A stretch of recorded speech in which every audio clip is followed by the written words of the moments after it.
Добар ден, почитувани, и добре дојдовте во најновата Телма амбуланта. Денеска е петок, што значи дека емисијата ја реализираме во соработка со клиничката болница Жан Митрев. Периферната артериска болест е сериозно кардиоваскуларно нарушување. Што ја предизвикува, на каков начин се манифестира, кои диагностички методи се потребни за да се открие, се лекува ли нехируршки или пак хирургијата е единственото решение?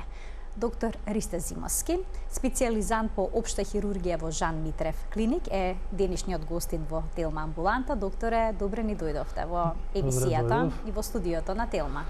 Ви благодарам на поканата. Чест и задоволство е да се биде со вас. Поздрав до вас и до гледачите на вашата телевизија.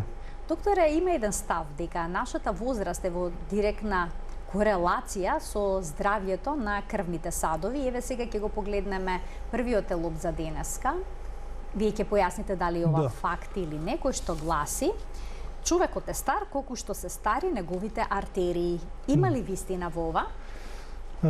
Точно, се сложувам. Би рекол дека човек е млад онолку колку што се здрави неговите крвни садови, бидејќи крвните садови на некој начин представуваат огледало на целокупното здравје на еден човек.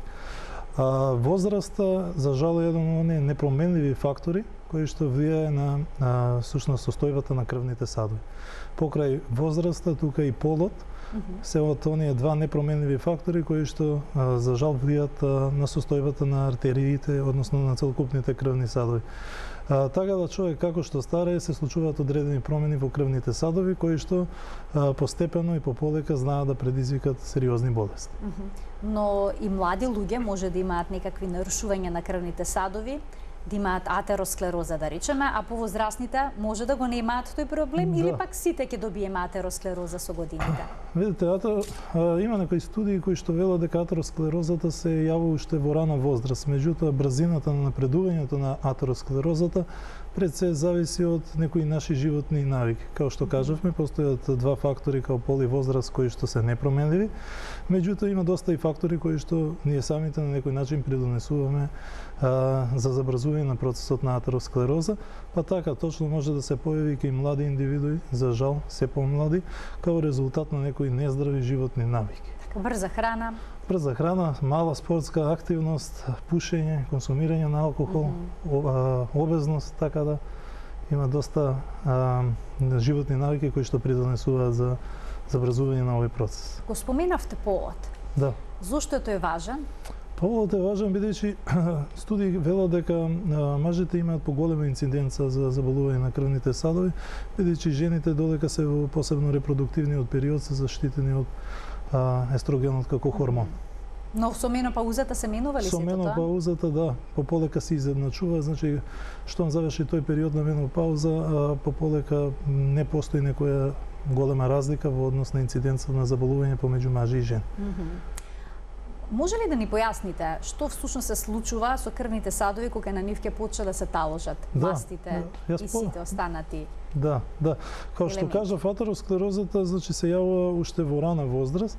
Сега процесот на всушност нејзино забрзување, односно забавување, зависи од нас самите. Всушност атеросклерозата подразбира една состојба на таложење на масти, на холестерол околу луменот на крвниот сад, значи околу интимата на самиот крвен сад, кој што постепено доведува до намалување на протокот низ соодветниот крвен сад, и на тој начин всушност се намалува количеството на крв за одредената регија. Во одредени случаи, значи може да дојде и до ерупција на плак, па дури да дојде до целосно запушување на крвниот сад и на тој начин да дојде до еден недостаток на циркулација за дадената регија. Доктор, атеросклероза може да се јави на секој крвен сад во телото? Да. На сите?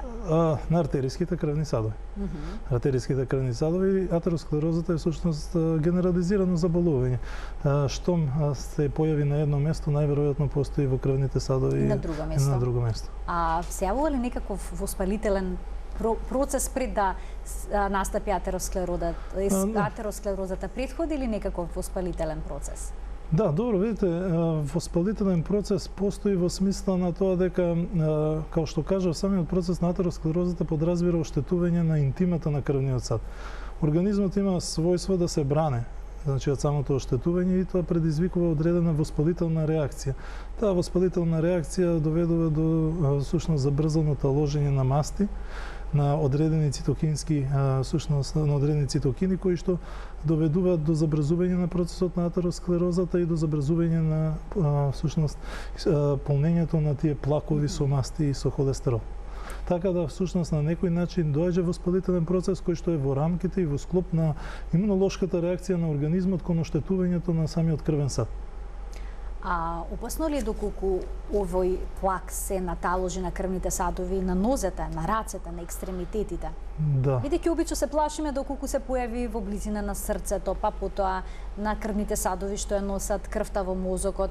Што е со крвните садови на нозете и рацете, на екстремитетите? Да, како што рековме, нели, атеросклерозата е генерализирано заболување, така да многу често се таложи всушност и на крвните садови на нозете, односно на екстремитетите, и во тој случај тоа е дефинирано како периферна артериска болест. Така.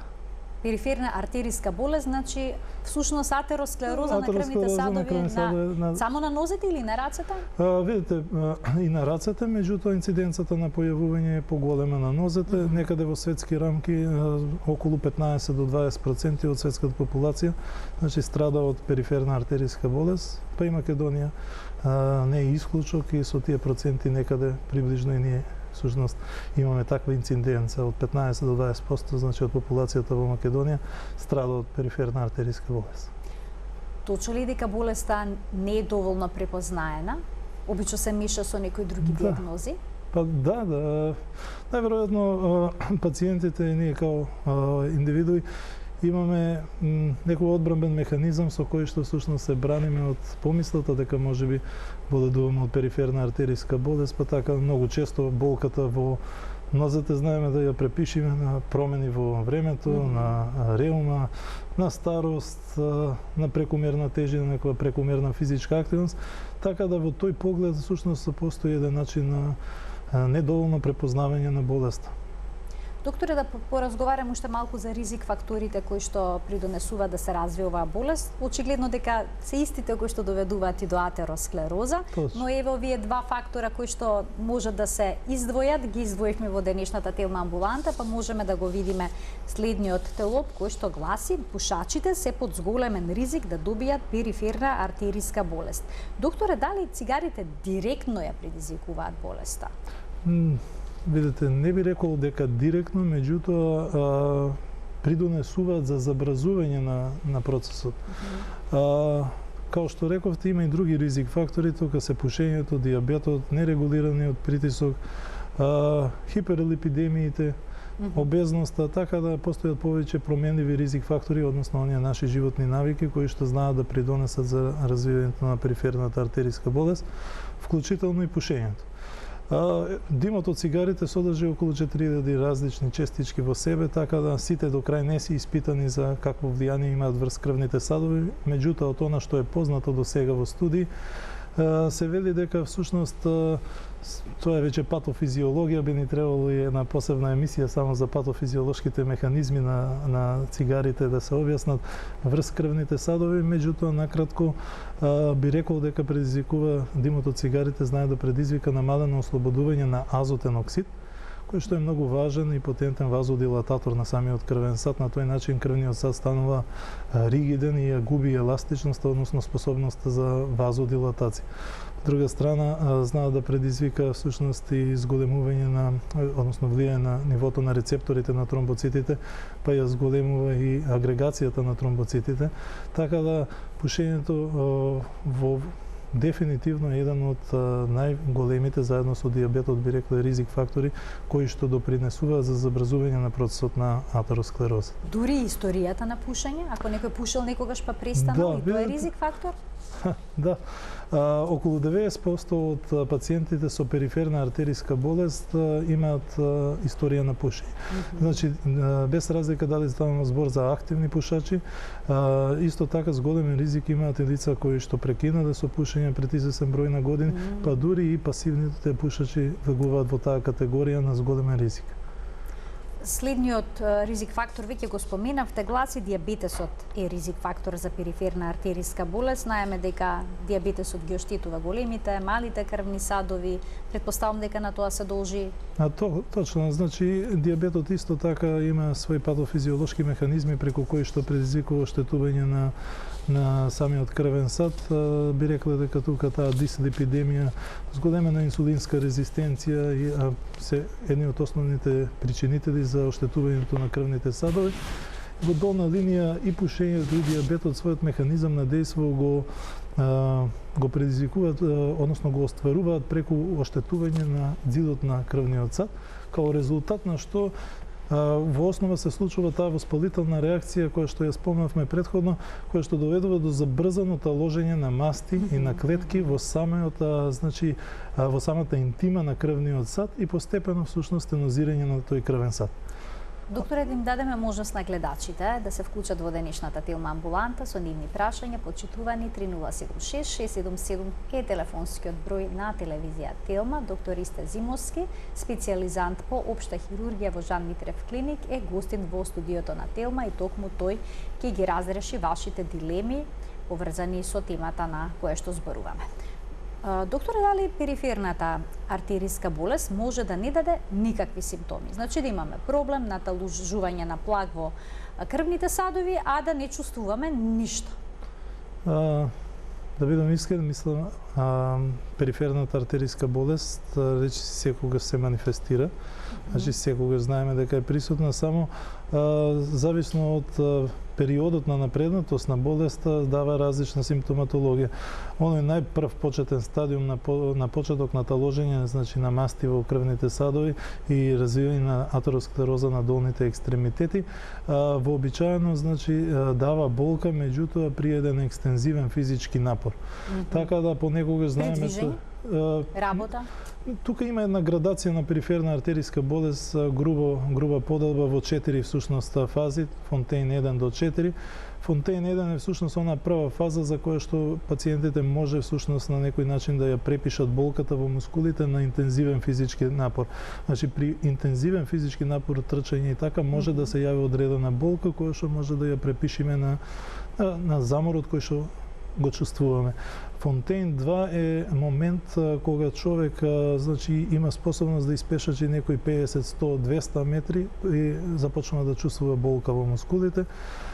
Фонтейн 3 е веќе болка при мирување, значи ногата... Значи може ногата да боли во мирување? Може да боли во мирување и Фонтейн 4 е веќе кога започнува еден процес и на некроза, односно гангрена на екстремитетот, промени во колоритетот, така да тука веќе јасно дека станува збор за напреднат процес на периферна артериска болест. Кои мускули најчесто болат? Обичаено боли задната ложа од ногата. Листот? Да, зависи од локацијата на стенозата.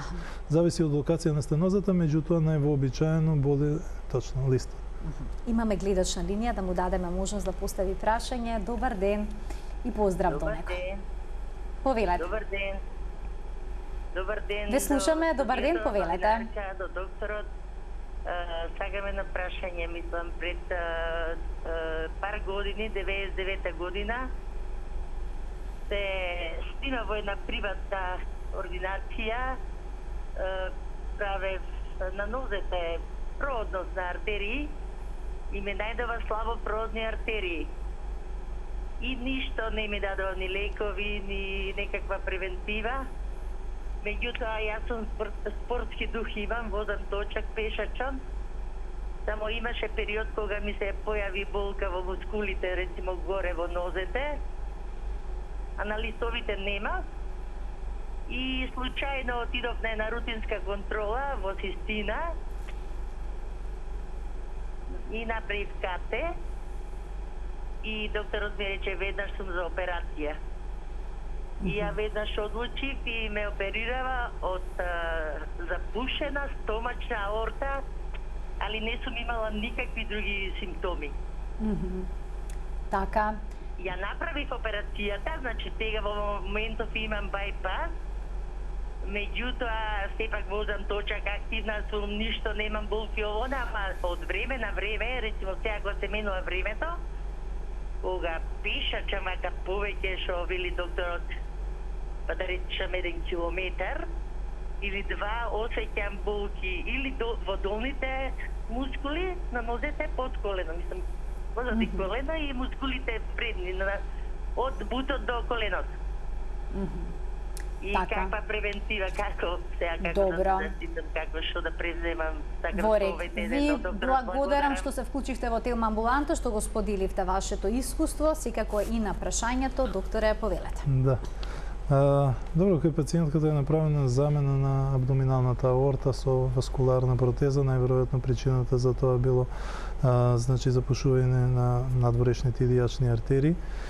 Меѓутоа, штом тој процес се наоѓа во абдоминалната аорта и во илијачните артерии, најверојатно е процес кој што се спушта и надолу по долните всушност крвни садови, така да моја препорака е повторно да се направи еден компјутер и на тој начин да се утврди степенот на стенозираност на крвните садови на долните екстремитети, за да се види дали тоа е гранично, да не е потребна некоја форма на реваскуларизација и секако тука мислам да продолжи гледачката со физичка активност, умерена физичка активност, да продолжи да ги зема лековите кои што се неопходни за таквите заболувања и секако една препорака за компјутерско снимање уште едно на периферните крвни садови за евентуална проверка и проценка на состојбата на крвните садови на нозете.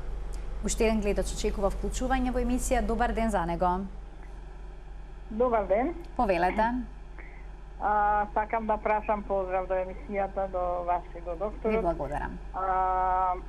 На долните екстремитети на нозете, на предната страна на подколеници, имам иритација на кожата со отсечање и мали плювчиња. Тоа ми се појави прв пат во пролетта, летото ми се изгуби, а повторно се појави. Значи на кожно ми рекоа дека е тоа надворешна капиларна циркулација, која што срцето не може доволно крвта да ја враќат назад.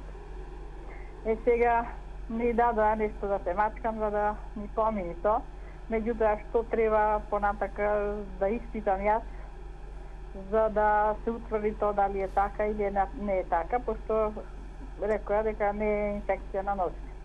Добро. Ви благодарам за вклучувањето во емисија. Да, во овој случај може да станува збор за одреден степен на венска инсуфициенција, кој што исто така знае да даде промени во колоритетот на кожата, што колегите заклучиле дека всушност враќањето на крвта назад е отежнато. Така да во тој случај препорака за гледачката е да дојде кај нас во Жан Митрев клиника да може да направиме еден флеболошки преглед за да се утврди всушност дали постои некоја инкомпетентна валвула во самата вена која што го оневозможува враќањето и предизвикува една форма на венско воспаление. Уште еден гледач очекува да постави прашање во емисијата. Добар ден. Добар ден. Повелете. Поздрав до докторот. Ова лето мојот супруг направи операција, бајпас на срце и бајпас на двете нозе. Па би сакала да прашам нешто што понатака сега во животот. Така, добро, ова е добро прашање. Ви благодарам за вклучување во емисијата. Да, добро, пациентката е оперирана, значи од срце и од периферен бајпас. Целта е веќе да се почне да се враќа во нормален колосек, значи да најнормални животни активности. Прекин со пушење, една нормална здрава исхрана, пешачење. Така да тоа се всушност препораките, всушност операциите се прават за да се реши проблемот, така да сега само подобрување на животните навики и секако умерени физички активности. Да се навратиме на темата на која што зборувавме. Имаме гледач, ајде да му дадеме предност. Добар ден. Добар ден. Добар ден. Ве слушаме во програма, сте, повелете. Од минатата година имам болки во листовите, која ќе чекорам. Така, при движење.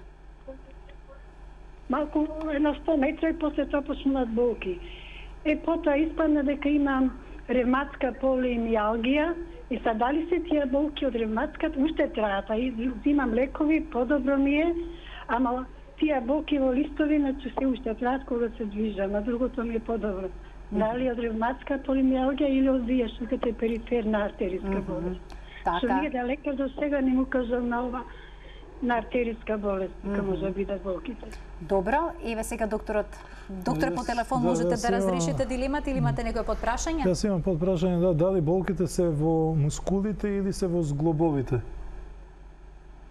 Дали имаме се уште гледачката на линија, дали болките се во зглобовите или во имаме проблеми мускулите? со зглобовите на колената, ама ова се листовите. Аха, баш во мускулите. Добро. Мускулите. Ви благодарам за вклучувањето во емисија. Да, тоа е Што би една препорачале? од диференцијалните диагнози кога луѓе се жалат на болки во мускулите и во нозете, така да моја препорака за нашата гледачка е да направи компјутеризирана томографија на крвни садови на нозете, за да може со сигурност да потврдиме или исклучиме периферната артериска болест.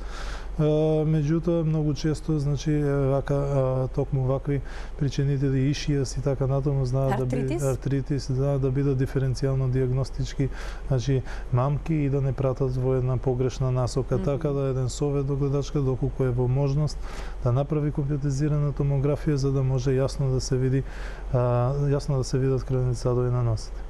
Ајде да го вклучиме и следниот гледач. Добар ден. Добар ден. Добар ден, во програма сте, ве слушаме, повелете. Само голем поздрав до доктор Ристе. Се јавувам од Охрид. Така. Мајка ми беше пред 2 години на операција. Најдобриот доктор во Жан Митрев. Така, ви благодарам, еве, што се вклучивте и што споделивте. Еве, што упативте комплименти до нашиот гостин кој што е во студиото на Тилма. Најдобриот докторе. Благодарам. Докторе, дали периферната артериска болест може да се диагностицира понекогаш со обичен физички преглед? Значи да дојде пациентот да каже каков проблем има, вие да го пипнете мускулот на ногата и да заклучите дека се работи за тоа. Да, добро, анамнезата и физикалниот преглед се сепак основна и подобна точка, нели, за диагностицирање не само на периферна артериска болест, туку на било која заболување, така да добрата анамнеза, давањето на овие податоци за болки во мускулите при движење, во мирување, знаат да бидат доста корисни во поставувањето на диагнозата, а и самата нога, кај лица кои што имаат периферна артериска болест, има одредени карактеристики. Вообичаено, значи, ногата нема доволно влакна, посебно кај мажите, значи влакнистоста се менува, кожата добива една светол изглед. Понатаму има промени и едни деформации во самиот раст на ноктите. Вообичаено едната нога е постудена од другата. Кога станува збор за изолирана периферна артериска болест на една нога, процесот на другата се уште не е до тој стадиум напреден. Се палпираат пулсации на самиот екстремитет, дали да се работи за дорзалис педис, за ретромедуларис, за поплите, така да физикалниот преглед останува една од главните алатки за диагностицирање на периферна артериска болест. Значи на ваков начин и може да се постави всушност диагнозата. Да, посебно и кај лица кои што имаат веќе започнато понапреден процес на атеросклероза, па имаат и промени во колоритетот и на кожата, така да дефинитивно дека може да се постави некаде диагноза дека станува збор токму за ова заболување. Добив знак дека уште еден гледач чека да се вклучи во Тилма амбуланта. Добар ден. Добар ден. Повелете. Во програма сте, ве слушаме. Добар ден. Јас сум 80 години. 80 години сум. Така? Веќе 5 години имам констатирано преку компјутерска томографија проблеми со циркулација на долните екстремитети. Така, добро.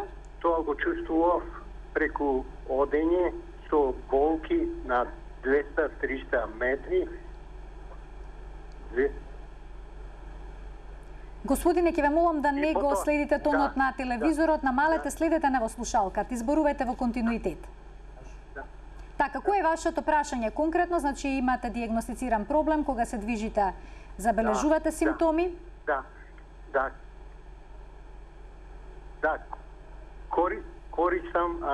Користам лекарства со кои, бидејќи сум возрастен човек, и ќе го прашувам докторот.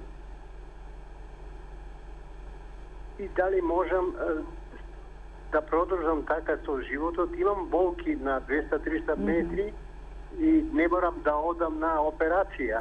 Така. Добро. Прашањето е дали со лекарства можам да функционирам до крајот на животот, да не би ишол на операција. Еве тоа е исто веќе во мои години. Јасно. Ви благодарам што се вклучивте во програма. Еве пациентот има 80 години, ваков проблем, што советувате кога ќе се јави на оваа возраст пациент? Добро, тука да се видите, возраста влијае, меѓутоа не е пресуден фактор. Ваквите операции вообичаено се прават во спинална анестезија, така да, мислам, зависно од локацијата на оклузијата, односно стенозата на крвниот сад, така да не е, мислам, толку инвазивна анестезиолошката постапка. Тука се сведува на еден личен избор, дали пациентот сака да продолжи, значи да живее на таков начин со лекови, со ограничено движење или да дојде и да може да се реши тој проблем. Тука ќе пуштиме еден блок реклами, почитувани останете на Телма. Докторот ќе одговори уште на низа прашања поврзани со здравствената состојба за која што денеска говориме.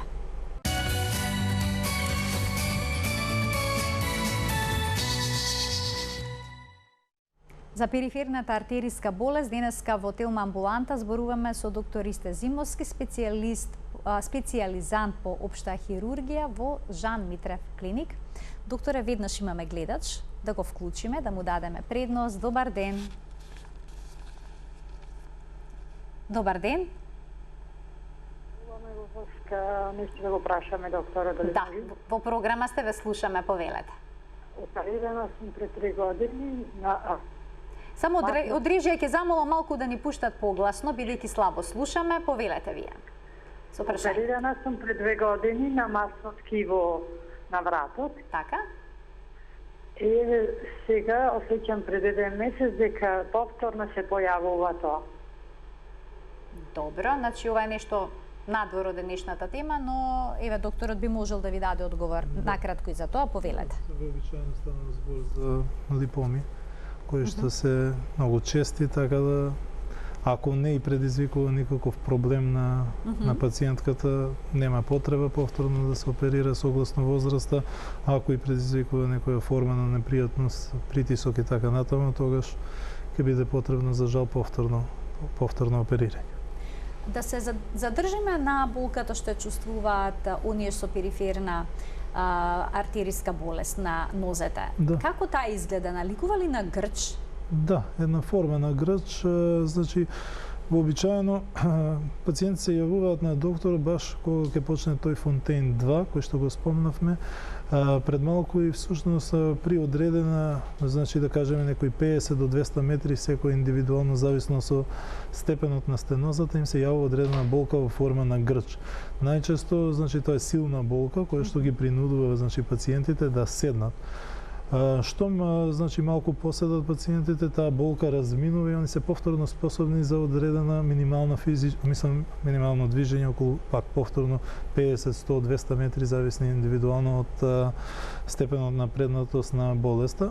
Тоа се случува бидејќи мускулот за време на физичката активност има потреба од зголемен доток на крв, зголемени нутритивни потреби кои што крвта ги носи со себе, вклучително и кислород, така да во услови кога всушност имаме намален проток, мускулот има инсуфициентност во однос на крвоснабдување, така да тоа е причината зошто се јавува таа болка. И истата причина зошто болката поминува кога пациентите малку ќе седнат и ќе одморат. Ајде да го слушнаме и следниот гледач. Прашање, добар ден и поздрав до него. Добар ден. Еве ве слушаме. Да, во програма сте, повелете.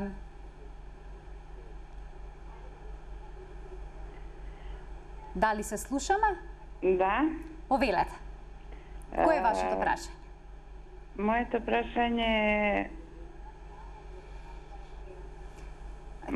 прашање е до докторот. Пред 2 години имав... Ало? Да, ве слушаме, само ве молам, намалите го тонот на телевизорот и следете го разговорот преку слушалката. Да. Пред 2 години во март имав дидемерите ми беа 7.000 и установија во Така што која беше дијагнозата, што ви кажа? Као тром, дека имам на десната нога, под колено долу. И од тогаш сум на ксарелто веќе еве 2 години, а нон-стоп ми се дидемерите покачени. Дека тромб имам. Добро. А нон-стоп дидемерите ги мерам, ми дадоа ксарелто, нон-стоп го пијам. И сега последно пак ми идат од 800, никако не може да падна на 500, а нон-стоп сум 2 години на ксарелто. Затоа сакав да го прашам докторот дали да дојдам во вашата болница да се снимам нешто. Добро. Да видиме снимки, ехо правиме, тромпи имаат кичево, така демек немат распукување ништо. Така ви интересира совет што совет, да, што како да постапите во иднина, така. Во нивната болница 11 операции имаме направено, затоа и сум многу благодарна. Ви благодарам за вклучувањето во Телма амбуланта. Докторот сега ќе ви даде насоки, повелете. Да.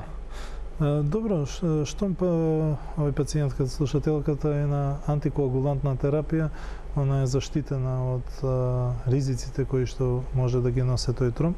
Така да јас би ја советувал да дојде, да може да направиме еден колор доплер, компјутер, зависно што е потребно кај неја, за да можеме да ги ставиме во нормално. Меѓутоа, дефинитивно има значајно подобрување од вредности од 7-8 до 800, значи сепак лекот антикоагулантен си го дал свој ефект.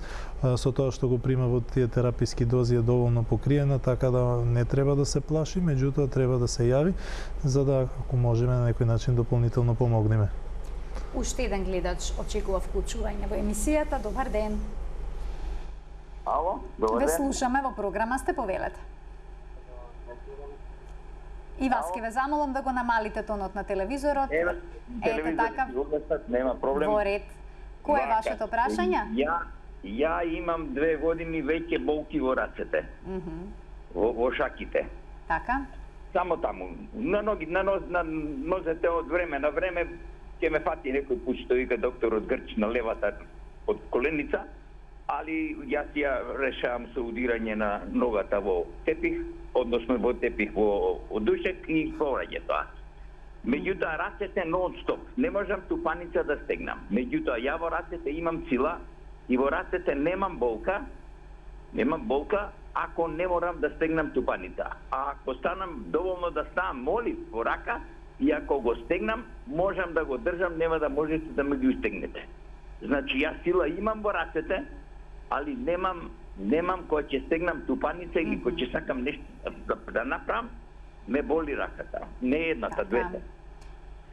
Имам взимано, ми препорачава, што знам, ретровекс, као лек, као мас која ќе сврши работа, меѓутоа ништо не помага таја. Нити таја, ни хронотронг. Значи, лековите не ви дали ефект, сега ви интересира што може да се направи понатаму за да се реши овој ваш проблем. Така, ви благодарам за вклучувањето во Телма амбуланта. Да, добро. Не, покрај тука што може да стане збор за периферна артериска болест на горните екстремитети, може да станува збор и за некој ортопедски проблем. Така да еден совет до пациентот е покрај да се јави кај нас и да направи доплер на крвните садови на рацете, да евентуално ако таму све е уредно и све е добро, да се обради и на кај колега ортопед. Докторе, какви се анализи треба да се направат за да се постави дијагноза периферна артериска болест? Да, па рековме покрај физикалниот преглед, понатаму најчесто се поставува врз основа на колор доплер, каде што се визуализираат крвните садови со помош на ехоапарат, ангиографија, компјутеризирана томографија, кај нас во Жан Митрев клиника златен стандард за дијагностицирање компјутеризирана томографија, што јасно може да се види нивото и степенот на запушеност на крвните садови. Ќе го видиме сега и следниот телоп. Имаме гледач на линија, ќе му даде можност на докторот да одговори на ова прашање во интерес на времето, кој што гласи: долго траат терапиите за лекување на периферната артериска болест. Што ова значи долго, докторе? Тоа доживотно? Доживотно, да. Точно така, значи пациенти кај кои што е утврдена периферна артериска болест, треба да постои некоја форма на разрешување на истата. Сега, дали тука ќе станува збор само за изолиран медикаментозен третман, во колку болеста е откриена во почетна фаза, дали тука ќе биде потребна некоја хирушка реваскуларизација, во обата случаи, значи терапијата е доживотна. Тоа вклучува, зависно од типот на графт кој што е употребен во однос на хирушката реваскуларизација, соодветна антиагрегациона, антикоагулантна терапија, терапија за регулирање на нивото на холестерол, така да дефинитивно терапијата кај ваквите пациенти за жал е доживотна. А кога ќе биде одлуката хируршко решение, што се прави? Вообичаено тогаш се проценува, значи, нивото на запушеност на крвните садови, локацијата каде всушност станува збор за запушување на крвните садови, и тогаш постои можност за две форми на реваскуларизација на екстремитетот. Едната е каде што користиме васкуларни протези, кои што всушност представуваат една форма на премостување на запушениот дел. Другиот начин е каде што користиме автологна вена од самиот пациент и ја поставуваме пред и по запушувањето. Тој начин вената на некој начин ја претвараме во артерија која што има за цел да го замени оној запушен дел од крвниот сад. Ајде сега да го слушнеме прашањето на гледачот. Добар ден. Дали се уште на линија? Добар ден. Добар ден. Ве слушаме, повелете, и се извинувам што малку почекавте. Благодарам. Сакам да го прашам докторот. Во спиење кога ти се пробуда, значи некојаш на една, некојаш на двете раце, значи задниот прст, малиот и до малиот прст во текот на, значи према шаката, а може некојаш и до лактот, ми отрпнува. Некојаш една, некојаш двете раце, значи ќе мора да ги измасирам малку па да ми помине тоа. Од дошо може тоа, дошо дој. Значи малиот прст до малиот према шаката, некојаш и до лактот. Добро. Ви благодарам за прашањето. Благодарам и на вас. Трпнење на раце во сон. Добро, не мора да стане збор тука дефинитивно за некој атеросклеротично заболување, може да стане збор исто за некој ортопедски проблем, компресија на одреден нерв кој што може да се јави. Може да стане збор за одредено невролошко заболување, така да према може едноставно и лошо некогаш да спиеме? Точно, меѓутоа сметам дека не треба гледачот да биде вознемирен. Најверојатно во неговиот случај не е проблемот во болест на крвните садови, така да само дека ќе најде решение кај ортопед или невролог. Ајде да го погледнеме и последниот телоп за денеска, кој што се однесува докторе на превенцијата и гласи: превенцијата е најдобар лек за периферна артериска болест. Што се треба да вклучи таа? Значи, како што кажавме, самата атеросклероза се јавува, значи, во многу рана возраст, така да всушност од тогаш треба да започне и превенцијата за истата. Тука би набројал дека всушност оние треба да ги исфрлиме неквалитетни и нездрави животни навики. Прекин на консумација на алкохол во големи количини, прекин со пушење, физичка активност, намалување и редуцирање на телесната тежина. Ке оние лица кои што имаат фамилиарен ризик од периферни артериски болести и во сами коронарни артериски болести, да прават скрининг почесто. Кај тие пациенти се препорачува некаде после 40 година да започнат со скрининг. Така да тоа се некои од оние препораки кои што се всушност кои што ги даваме кај пациентите за да го редуцираат ризикот од атеросклеротични заболувања.